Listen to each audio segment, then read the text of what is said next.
Vou passar a palavra, então, ao Luiz Eduardo Soares para que faça as suas reflexões. Muito obrigado, Gora. É um prazer muito grande estar aqui nessa mesa, simbolicamente a mesa, com as colegas e os colegas, que eu cumprimento a pessoa do senador Suplicy, referência para todos nós há tantos e tantos anos. Quando, às vezes, eu penso em desistir, chutar tudo para o alto, eu me lembro do senhor e da sua trajetória. Eu não me dou o direito de ceder, porque o senhor continua aí com toda a sua vitalidade, com toda a sua energia, nos transmitindo esperança a todo momento. A sua vitória aqui no Paraná contrastou com a sucessão de derrotas que nos conduzem agora a esse ambiente sombrio, né? Um horizonte turvo, que não nos oferece muitos alentos, mas é preciso sempre redescobrir razões para continuar, retomar a caminhada e levar adiante, enfim, as lutas democráticas agora mais necessárias do que nunca. Portanto, essa vitória é um alento também para nós, Gora. Eu fico muito grato pelo convite, é uma honra, um privilégio poder estar com vocês todas e todos. Cumprimento a audiência nas pessoas da Tânia e do Marcelo Jung, velhos amigos, companheiros de longas jornadas. Indo direto ao ponto, eu começo com a descrição da situação. Desculpem ficar de costas para vocês. Eu começo com a descrição do quadro geral da insegurança pública no Brasil, e, a partir das considerações que faço a esse respeito, eu, então, desdobro a intervenção, abordando a questão das drogas mais especificamente. É sempre bom lembrar, para começar, que vivemos no Brasil dois imensos desafios, enfrentamos duas situações dramáticas entre tantas outras: o racismo estrutural e as desigualdades. Então, devemos partir daí para sabermos muito bem de que sociedade nós estamos falando. E a violência vai se inscrever na sua multiplicidade no interior desse espaço, com toda a sua história, que deixa marcas tão profundas. Nós tivemos, ano passado, 63.880 homicídios dolosos. São os crimes letais intencionais, os mais graves. 63.880. E aqui, na remissão ao número, algo fundamental se perde. Porque, se por um lado nós salientamos a gravidade do problema, dada a magnitude quantitativa, por outro lado, nós como que desqualificamos o conteúdo, e fica como que neutralizado pelo próprio número. Mas são vidas. Nós podemos falar de cada uma, para, de alguma maneira, resgatar a profundidade desse drama. São dramas que envolvem as famílias e segmentos da sociedade numerosos. 63.880. Desses casos, e aqui trago para vocês uma informação precária, polêmica, suscetível a todo tipo de questionamento, e esse é um dos problemas-chave da nossa área. As informações não são consistentes, por razões muito específicas, ainda que no caso do homicídio haja mais garantia de que nós nos aproximemos da realidade, mas, de toda forma, pelos dados disponíveis, há um certo acordo entre os pesquisadores quanto ao número dos casos investigados. E esses números confluem para a marca de 8%. 8% dos homicídios dolosos no Brasil são investigados. Não me refiro à punição, à prolatação de sentença, à transformação do inquérito em processo com acusação do Ministério Público, nada disso. Me refiro apenas à investigação tendo sido concluída, porque o Ministério Público julgou procedente e suficientemente instruído o inquérito. Muito bem. Isso nos diz que 92% dos crimes mais graves contra a vida no Brasil permanecem inteiramente impunes, sequer são objeto de julgamento. 92%. E esses dados estão se reiterando, se agravando a cada ano, mas vão se reiterando ao longo das décadas. Por que foi capaz que a nossa sociedade naturalizasse esse fenômeno? A minha hipótese, que me parece bastante plausível, é que nós estamos falando de 71% de vítimas negras. São jovens pobres, sobretudo de periferias, são jovens negros. Certamente por isso, em função das desigualdades e do racismo estrutural, a sociedade brasileira aceitou conviver com o inaceitável, aceitou admitir o convívio com o intolerável. Essa naturalização é parte-chave do nosso problema. Se a maioria das vítimas estivesse situado nas camadas médias ou nas elites, provavelmente o mundo já teria caído. Presidentes, governadores, instituições teriam sido tomadas, mas não é esse o caso. Portanto, nós continuamos apáticos, imóveis, inertes, assistindo à sequência das tragédias. Daí, entretanto, não se deduz que o Brasil seja o paraíso da impunidade, porque você observar com muita frequência, nós vamos encontrar, se são 92% de impunidade relativamente ao crime mais grave do Brasil, então, é o país da impunidade. Nada mais equivocado. Veja como tudo ficar contraditório com o Brasil, e o Gora já mencionara na sua introdução, o terceiro país e a terceira população penitenciária do mundo. Nós temos a terceira população penitenciária do mundo, com 724 mil presos, segundo os oficiais de 2016. Também é curioso que os dados oficiais disponíveis sejam 2 anos atrás. Não é? Mas, curiosamente, um ministro da Justiça do governo Temer, o primeiro, se não me engano, antes de ser ministro do Supremo, fez uma declaração bombástica numa coletiva à imprensa, assim, dizendo: basta de pesquisas, nós gastamos dinheiro em pesquisas, já temos pesquisa o suficiente, agora nós precisamos de armas. E não foi capaz de nos dizer sequer quantos presos efetivamente havia no sistema penitenciário, que está sob sua custódia, sob sua responsabilidade. De toda maneira, nós temos a terceira população, e esse ponto ainda é mais importante, a que cresce mais velozmente no mundo desde 2002. Nós tínhamos 90 mil presos em 1990, 212 mil em 2001, e temos 724, esse número superado, certamente, porque o dado já é antigo. Foi o crescimento mais veloz que se verificou em todo o mundo.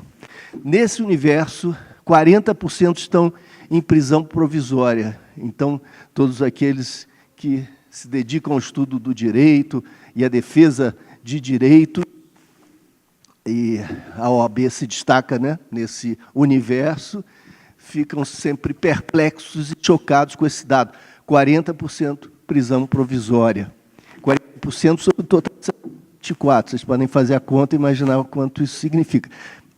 Pesquisas baseadas em casos anteriores de prisão provisória indicam que, em geral, cerca de 1/3 daqueles que são julgados depois de terem ficado presos em prisão provisória são considerados finalmente inocentes. Então, se nós aplicarmos esse padrão, nós identificaremos aí 1/3 desses 40%, portanto, algo em torno de 15, 16, 17% desse universo são inocentes. E, repito, se nós considerarmos esse conjunto de 724, nós estamos falando de quase 100 mil pessoas. 100 mil pessoas que provavelmente serão inocentadas algum dia, quando a justiça dignar-se a examinar os casos. Porque a justiça é celeríssima quando é necessário escolher um candidato à presidência, mas é bastante lerda quando se trata de fazer justiça àqueles que estão injustamente presos. Esse é o nosso quadro. Portanto, temos uma situação canhestra, para dizer o mínimo. Somos praticantes de impunidade em relação ao crime mais grave, mas prendemos excessivamente e com muita voracidade os não homicidas. Quantos homicidas, ou quantos sentenciados por homicídio estão cumprindo pena hoje no sistema penitenciário brasileiro? São 13,6% desse total. É um número bastante limitado. E qual é o subgrupo? E é importante que se diga, vocês vão ouvir esse número achando que eu estou confundindo, porque eu já o mencionara anteriormente. Eu lhes dissera que 71% das vítimas de homicídio no Brasil são negros. E agora vou lhes dizer que 71% dos que cumprem pena no sistema penitenciário são negros. Vocês podem pensar que eu estou repetindo equivocadamente um número. Não é o caso. De fato, nós temos esse percentual excepcionalmente elevado, que reitera os problemas da desigualdade e do racismo estrutural. O subgrupo que cresce mais velozmente no universo desse campo, que já se expande com tanta celeridade, é aquele formado pelos que cumprem pena por transgressões à lei de drogas. Esse chega a 28% do total. Esse é o ponto a ser sublinhado.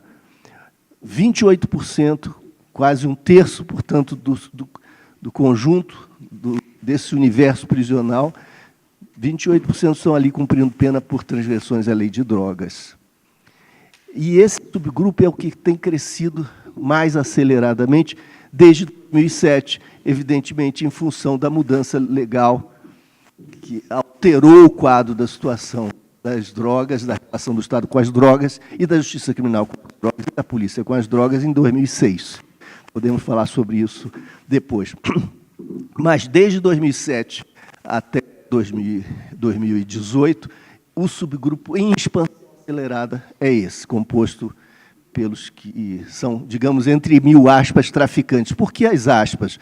Porque, frequentemente, na mídia, traficante está associado a um personagem tirânico, despótico, fortemente armado, que se impõe pela força para dominar territorialmente comunidade. Essa é a imagem midiática do traficante como grande personagem. Não é desse tipo que nós estamos falando. Segundo pesquisas realizadas nos últimos anos, a grande maioria desses presos como traficantes ou comerciantes de substâncias ilícitas são os varejistas da droga. Os pequenos negociantes, comerciantes do dia a dia, nômades, que erram pela cidade, negociando a sua subsistência diária, fazendo o seu ganho diário. No Rio de Janeiro, nós os chamamos de vizinhos. São esses que estão sendo presos. Sendo presos, e vejam as características, em flagrante delito, sem praticarem violência, sem estarem armados, sem apresentarem vínculos com organização criminosa. Eles são conduzidos às prisões, onde ficaram em regime fechado por 5 anos, e onde, obrigatoriamente, forçosamente, terão de vincular-se a facções criminosas para sobreviver. Nós sabemos disso, e as autoridades reconhecem que as facções dominam o sistema penitenciário. O senhor fala assim, ó. Uma boa ideia ligar. Usar mais assim, ó. Assim, se vocês não estiverem ouvindo bem, sinalizem, por favor. Portanto, sim, obrigado. Então, nós temos esses jovens que não eram violentos, ou não praticavam violência, não estavam armados, não tinham vínculos com a organização criminosa, lançados no sistema penitenciário, terão de assumir, de construir laços orgânicos com a facção criminosa como condição sine qua non para a sobrevivência. Portanto, o aprisionamento em massa recruta força de trabalho para as facções criminosas. Isso custa caro ao Estado, de R$ 1.500 a R$ 2.000 por mês, destrói a vida desses jovens, que já tinham dificuldades de inclusão, de inserção no mercado de trabalho, de inserção social, em função da pobreza e das limitações todas ditadas por sua trajetória social e econômica. E, assim, portanto, as condições depois de retomada, de recomeço, serão muito mais difíceis. Por isso eu digo, nós estamos gastando muito para destruir as vidas desses jovens, que não eram criminosos ou violentos. Estamos lançando-os, condenando-os a ingressarem em facções criminosas e, portanto, estamos contratando violência futura. O que a segurança pública e a justiça criminal no Brasil estão fazendo? Sobretudo, contratando violência futura e destruindo vidas para isso. É disso que se trata. Por que é que acontece assim? Será que há um Deus ex machina, uma intervenção qualquer de um Leviatã, malsão? Qual é a inspiração, qual é o ânimo, de onde provém essa orientação tão destrutiva?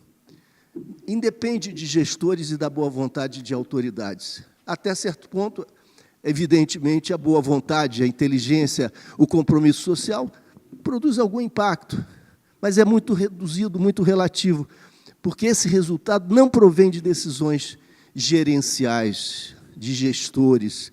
Esse resultado deriva da reprodução de mecanismos institucionais com suas dinâmicas próprias, independentes da vontade dos seus condutores. Como funciona isso?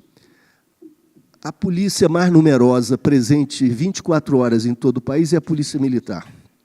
Ela é proibida de investigar, de acordo com o artigo 144 da Constituição, que define a nossa arquitetura institucional e o modelo policial. A Polícia Militar está impedida de investigar. No entanto, ela é instada a produzir, ela é forçada, ela é estimulada, ela é cobrada cotidianamente a produzir, pelas autoridades, pelos políticos, pela opinião pública, pela mídia, etc. O que significa produzir para boa parte das polícias militares prender e apreender drogas e armas, sobretudo prender. É assim que ela mede a sua operosidade, a sua efetividade. Evidentemente, não faz muito sentido, porque uma polícia deveria garantir direitos e ser avaliada por sua capacidade de reduzir a violência, de reduzir os diversos tipos de crime, etc. E não ser medida pela quantidade de prisões que efetua. Mas é assim que a Polícia Militar interpreta e que as autoridades responsáveis pela área interpretam as suas obrigações e a sua efetividade. Ora, disso resulta o nosso problema. Se a Polícia Militar está presente, ostensivamente, em todo o país, é a mais numerosa, é instada a produzir e entende produção por prisão, mas não pode investigar, o que é possível fazer? Prender em flagrante, não há alternativa. Quais são os crimes passíveis de identificação em flagrante delito? Há aqui um crivo seletivo óbvio, além daqueles que decorrem de cor, raça, etnia, classe social, território, etc., que são biases conhecidos, já analisados suficientemente, criticados, etc. Mas, além dos biases todos, desses crivos seletivos todos, que submetem a aplicação da lei às desigualdades brasileiras, interpõe-se mais esse crivo, que é decisivo. O foco da ação da segurança pública e da justiça criminal no Brasil acaba sendo ditado por essa seletividade. Valem os crimes que podem ser identificados em flagrante delito. São alguns, um punhado deles, e, evidentemente, em geral, não os mais importantes. Por exemplo, se nós estamos falando de substâncias ilícitas, e se a economia das drogas se tornou muito importante, há um livro que eu sugiro a vocês, que é notável, do Roberto Saviano, publicado pela Companhia das Letras há 2 anos, chamado 000, sobre a economia da cocaína no mundo. O Roberto Saviano, vocês devem se lembrar, é um jornalista italiano que está vivendo há anos sob segurança, não pode retornar à Itália, porque fez a denúncia das máfias escreveu um livro premiado, que virou um filme também premiado, chamado Gomorra. O Saviano se dedicou depois a estudar a economia das drogas. E ele nos mostra que a economia da cocaína, em particular, já compete com a economia do petróleo e das armas no mundo, como principal fonte geradora de lucro, etc. A economia da cocaína imergiu nas redes econômicas legais de tal maneira, em tal profundidade, que já é impossível distinguir as diversas linhagens e identificar as fontes respectivas. Então, os campeões, os senhores da cocaína, são também senhores de redes hoteleiras, de bancos, transatlânticos, submarinos, aviões, restaurantes, redes de shopping centers, o que vocês quiserem, projetos imobiliários, multimilionários, etc. Essa é uma economia extremamente poderosa e importante. Mas vocês veem que nós estamos falando do pequeno varejista. A identificação desses barões da cocaína exigiria investigação de fôlego, de longo curso, que é o contrário da prisão em flagrante. O flagrante, evidentemente, tende a identificar o varejista. E por que ocorre essa focalização? Porque nós tivemos, justamente aqui, uma compatibilidade funcional muito singular, que marca para mim o que é essencial compreender no caso brasileiro. A grande ferramenta da polícia ostensiva, que precisa prender em flagrante, é a lei de drogas. Ela é o grande instrumento. Então, a polícia militar joga a sua rede e apreende, identifica os varejistas. É assim que funciona, sobretudo nos territórios mais vulneráveis. Nós sabemos que, em 2006, houve uma alteração na lei de drogas, de modo a que deixou-se de identificar no texto legal a quantidade que identificaria, o que distinguiria consumo e comércio. Então, o tráfico e o traficante e o usuário deixaram de ser identificados objetivamente pela quantidade apreendida. Quando eu uso esse advérbio objetivamente, eu não considero que seja plausível essa distinção tão pouco. Evidentemente, ela é arbitrária. É claro que é arbitrária. Mas, na medida em que se estabelece, ainda que arbitrariamente, um valor objetivo, é muito mais prático concluir e classificar os casos. Quando, entretanto, como aconteceu na mudança legal de 2006, deixa de existir a indicação quanto à quantidade que identificaria o comércio, separando-o do consumo ou do uso, essa decisão é transferida para a subjetividade dos agentes, no caso da autoridade judicial e policial, do delegado e do juiz. Passa a caber ao delegado e ao juiz a tarefa de distinguir o que é tráfico do que é consumo. Então, as histórias se repetem, são do seguinte tipo.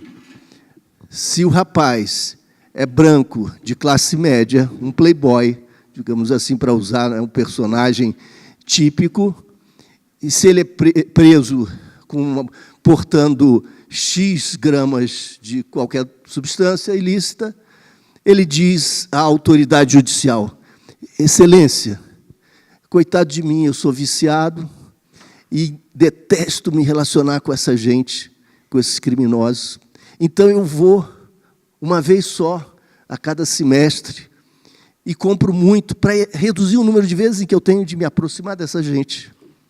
Como eu tenho que alimentar o meu vício, coitado de mim, então eu compro uma quantidade mais elevada. E Sua Excelência, o magistrado, dirá: vê-se, esse vê-se é bem sugestivo, que se trata de um jovem de boa índole, então eu recomendo um tratamento psicológico, uma viagem à Disney, algo assim reparador, e estamos conversados. O rapaz negro, com a mesma quantidade, morador da favela. E esses não são apenas casos anedóticos que nós ouvimos dos juízes, depoimentos em pesquisas, estão presentes no relatório final da pesquisa excepcional realizada pela Defensoria Pública do Rio de Janeiro, com os casos de prisão por drogas no estado do Rio de Janeiro. Se o rapaz é negro, mora no território vulnerável, numa comunidade, numa favela, e tem o mesmo discurso, ele está arriscado de receber uma pena ainda maior, porque se incluirá, além do tráfico de drogas, desacata a autoridade, porque ele teve o desplante de ousar uma narrativa desse tipo, que é implausível, que é inverossímil para o seu caso. Portanto, as decisões não são mais pautadas em quantidades objetivas de drogas, mas na cor da pele, na classe social e no território do qual é proveniente o réu ou o suspeito. E o racismo brasileiro assim se reproduz velozmente. Quando nós transferimos para a subjetividade dos atores, numa sociedade profundamente racista e desigual, decisões de base eminentemente subjetiva, nós estamos dando todo o espaço para que se reproduzam essas dinâmicas culturais que são conhecidas nossas. O resultado está aí, o resultado é eloquente, está presente em todos esses dados que eu lhes estou oferecendo. Portanto, nós temos a seguinte conclusão: a combinação entre o nosso modelo policial, que é o único no mundo,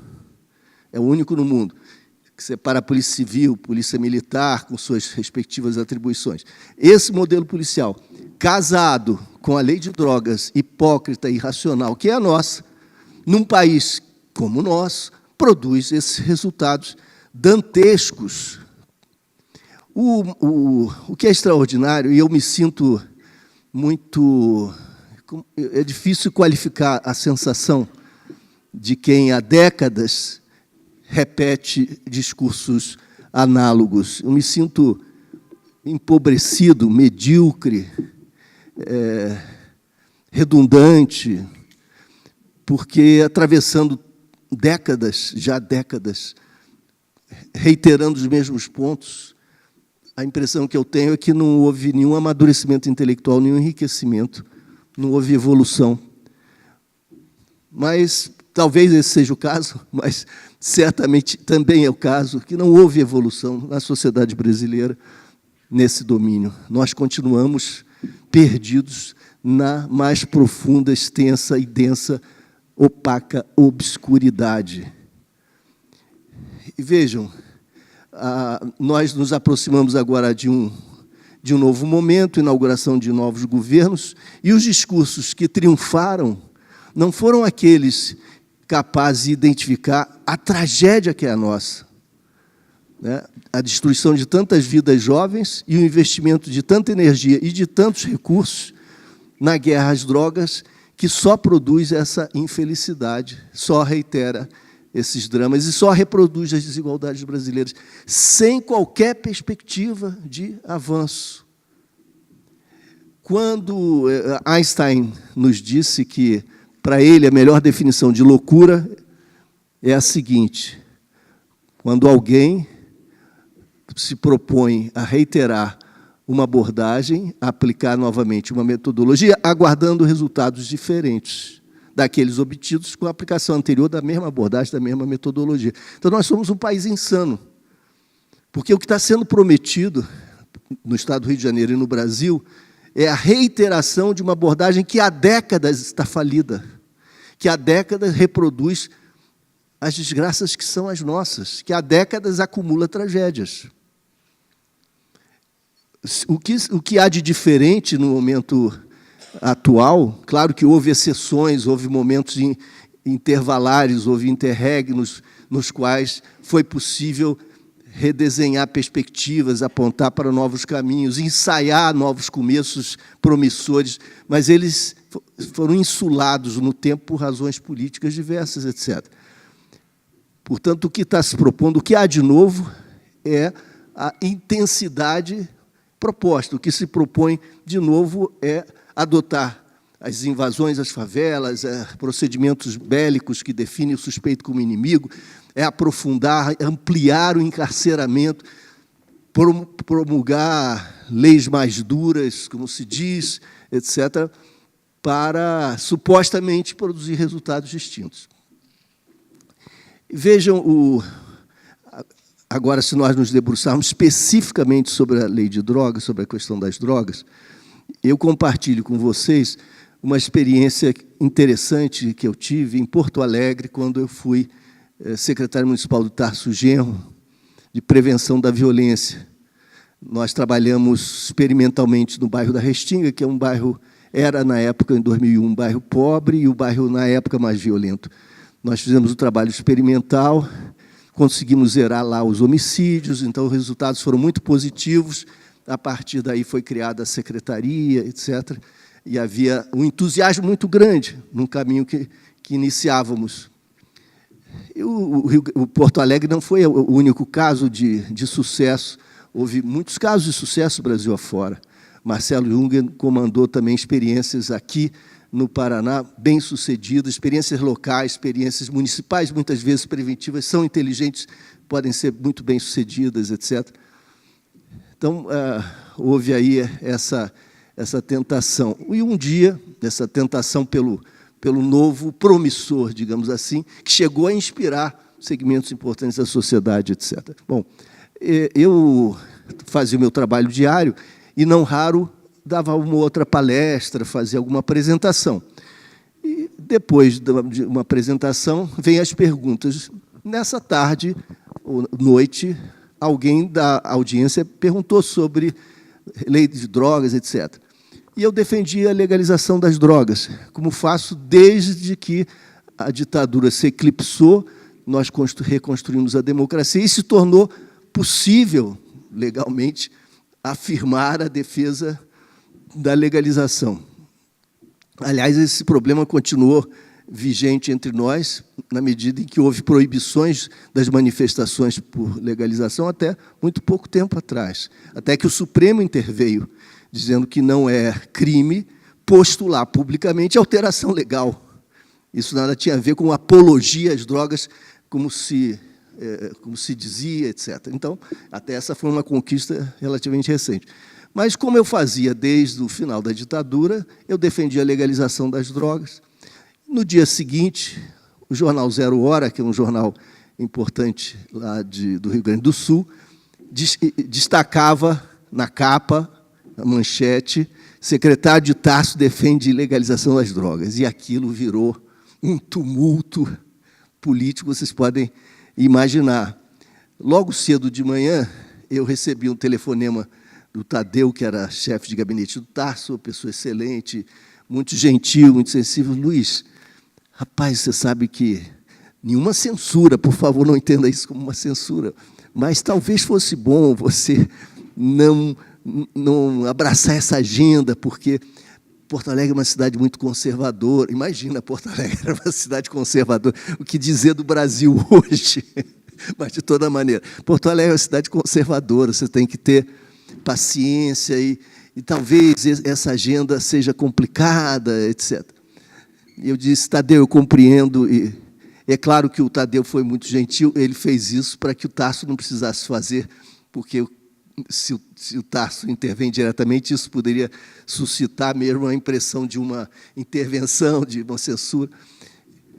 E eu disse a ele, olha, não dá para negar o que eu escrevi, eu não posso dizer, esqueçam tudo que eu escrevi ao longo de décadas, não dá. Vocês compraram o pacote todo, para o bem e para o mal. Então, eu trouxe aqui ideias, nós estamos fazendo coisas acontecerem, mas há problemas. E não é possível escapar disso. O que eu vou fazer? Recuar? Agora é melhor enfrentar esse debate. Já naquela manhã, programas ultraconservadores no rádio, com aqueles locutores exaltados, faziam referência a essa manchete, discutiam essa manchete. Um deles dizia, esse sujeito vem do Rio de Janeiro, não satisfeito com o que produziu no Rio de Janeiro, vem trazer essa desgraça agora para nós, para Porto Alegre, quer trazer as drogas para Porto Alegre, etc. E ele fez uma enquete, essas enquetes que se fazem ao vivo, né? Quem é a favor da saúde, da moralidade, da dignidade humana, do respeito à família, vote sim. Quem é a favor das drogas, da destruição da família, da moralidade, vote não e apoie esse sujeito, etc.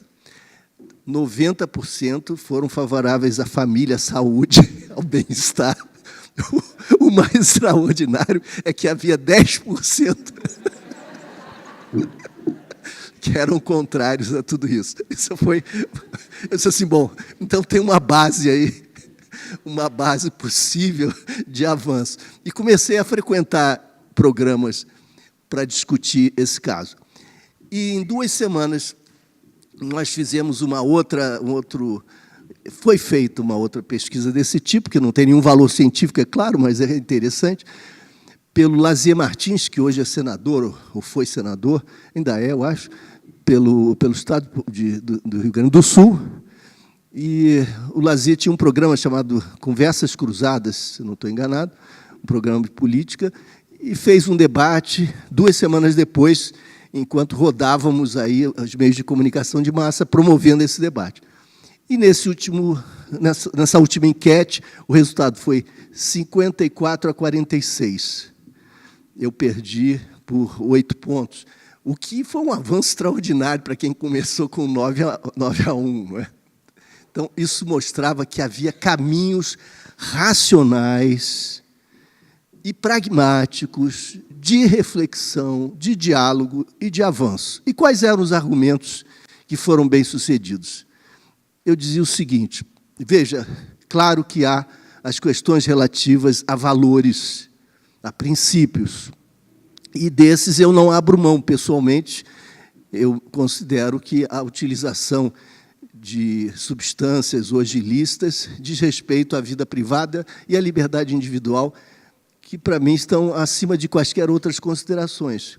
Mas esse tipo de foco não seria produtivo no debate público marcado por preconceito, mistificação e muita ignorância fáctica. Portanto, eu deixava de lado os valores. Eu já começava dizendo, não vou discutir aqui os valores de fundo, não porque eles não sejam importantes, porque eu quero me fixar aqui, nesse momento, em questões bem mais pragmáticas. Talvez, assim, facilitemos a produção de um consenso mínimo. Eu me reportava a uma senhora, imaginando uma senhora conservadora, preocupada com seus netos e seus filhos. Ou um senhor conservador, preocupado com seus netos e filhos. Eu dizia, olha, Dona Maria, digamos, a senhora não quer que seu filho seja exposto às drogas. E eu considero que isso é inteiramente plausível. Pode haver muito problema decorrente disso. Então, eu posso perfeitamente compartilhar a preocupação da senhora, perfeitamente compreender isso. Eu só lhe digo o seguinte, Dona Maria, as drogas estão acessíveis a seu filho ou a sua filha. Mas não porque Porto Alegre tenha polícias desqualificadas, despreparadas, não porque o Brasil não dispõe do sistema de segurança pública, porque essa é a realidade mundial, com exceção das teocracias, dos países totalitários. Nunca houve aparelho repressor capaz de cercear, de impedir o acesso do desejo, da demanda individual à provisão de produtos lucrativos. Não existe isso, não há essa possibilidade. Eu não estou dizendo isso teoricamente, eu estou constatando, depois de 3 décadas, 4 décadas, de guerra às drogas, guerra na qual foram investidos mais de 1 trilhão de dólares. O consumo continua intocado, crescente, o valor da mercadoria, o preço decrescente, e as dinâmicas se fortalecem e se mantêm a pleno vapor, a despeito de todos esses gastos, de toda essa abordagem. Portanto, o acesso continua franqueado. A lei que proíbe existe na forma, é enunciada, mas ela não se traduz num bloqueio, num impedimento prático. O seu filho, lamento dizer a senhora, informar a senhora, o seu filho tem acesso, se quiser, às drogas, não apenas em Porto Alegre, no Brasil e no mundo. Esse é o fato, essa é a realidade. Portanto, não vamos nos iludir. Eu não estou discutindo se seria o caso, se nós deveríamos ou não permitir o acesso dos nossos jovens ou das pessoas às drogas. Não é essa a questão. Se fosse essa a questão, talvez a senhora tivesse razão. Talvez fosse melhor não ter acesso a droga nenhuma, a começar pela que produz mais danos, que é o álcool, e o cigarro, etc. Mas não é isso que está em questão. A questão é a seguinte: já que o acesso é franqueado, não há como impedi-lo, nós podemos discutir em que contexto institucional, legal, formal, político, dar-se-á o inexorável, dar-se-á o inevitável. Haverá a experiência, a vivência do acesso às drogas. Em qual contexto isso ocorrerá? Num contexto em que essas substâncias serão objeto de tratamento de justiça criminal e de intervenção policial, cadeia, justiça, polícia, ou num contexto institucional no qual essas questões serão objeto de políticas públicas de saúde, de educação, de abordagens familiares que se reportem a questões culturais, etc. Qual é o contexto em que nós vamos viver o inexorável? Esse é o problema. Não há outro. Ninguém poderá provar que o cerceamento se fará com objetividade, com efetividade no mundo. Não há isso. E quem disser isso está, obviamente, iludido ou mal intencionado. Essa é a nossa realidade. Pergunte ao seu filho, pergunte à sua filha. Ele pode levar a senhora para conhecer a boca de fumo, como se diz no Rio, ou a loja, etc. Nas esquinas, isso é muito fácil de observar. Essa é a realidade. Segundo ponto, a droga mais perigosa, eu dizia, é o álcool. Nós temos 15 milhões de alcoólicos no Brasil, 15 milhões, e ninguém está falando em criminalização dos negócios do álcool, do comércio do álcool. Até porque essa não é a principal razão. A razão principal é que seria absolutamente inviável. Mas há interesses poderosos, da Ambev e grandes conglomerados econômicos em torno do álcool. Portanto, a questão relativa ao álcool é muito séria. Mas ninguém está propondo, felizmente, a criminalização. Porque, senão, nós teríamos, além dos problemas do alcoolismo, uma guerra, um tráfico do álcool, financiando armas, financiando mais violência e reproduzindo em escala ampliada, em espiral, os problemas daí derivados. Ninguém propõe isso, até porque a humanidade já experimentou a lei seca, da qual derivou o poder de máfias, etc., etc. Portanto, isso está excluído, ainda bem. Se nós estivéssemos falando em saúde pública, estaríamos discutindo álcool. E o álcool continua sendo, inclusive, propagandeado, ainda que com algumas limitações. Qual é o case de sucesso? O caso de sucesso no Brasil? O cigarro, a nicotina, o controle do consumo do cigarro. Nós tivemos sucesso, houve uma redução importante, sem polícia, sem prisão, sem justiça criminal intervir, com regulamentação, disciplina e mudança cultural, que alterou o valor atribuído ao cigarro.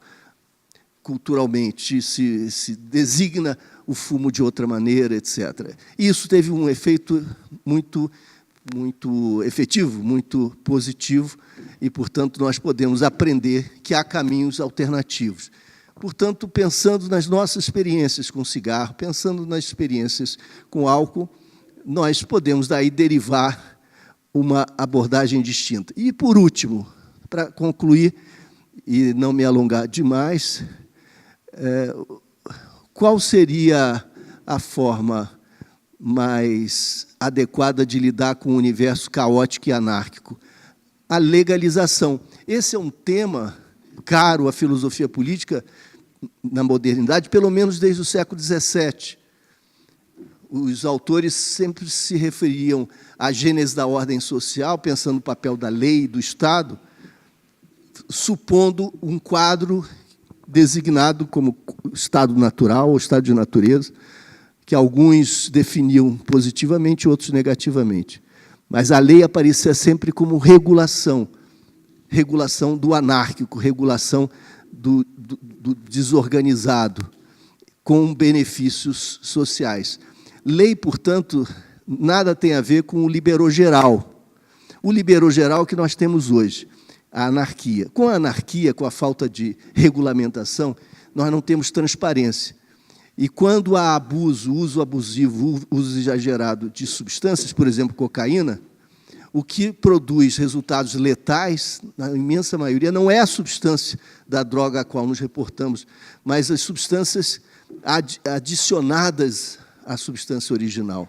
Pó de mármore, até vidro moído, tem histórias do Arco da Velha, porque não há nenhum controle de qualidade, não há informação, não há possibilidade de acompanhamento dos casos que depois se perdem, se degradam na dependência química, etc. Portanto, ao invés de nós podermos reduzir os danos, organizar essa experiência que é socialmente imperativa, que independe da vontade nossa, nós estamos caminhando no sentido, pela guerra, de tornar todo esse quadro ainda mais obscuro, muito mais danoso.